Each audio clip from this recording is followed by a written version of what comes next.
Համատեղ քուն թե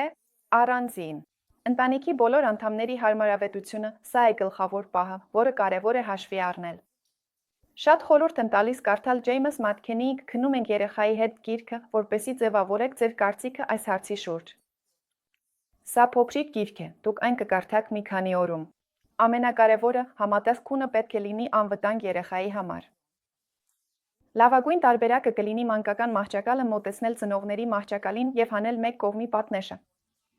Այսպես, երեխան ծննդյան օրվանից կունենա իր քնելու վայրը, միևնույն ժամանակ պահպանելով համատեղ քնի բոլոր առավելությունները։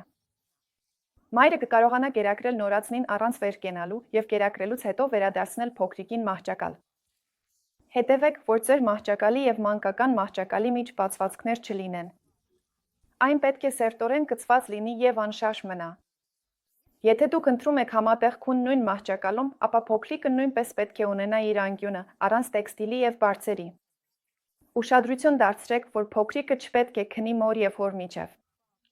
Միայն մոր և պատի կամ կողային պատնեշի միջև։ Կրկին ընդգծեմ, կարևոր է, որ դուք լիարժեք հանգստանաք։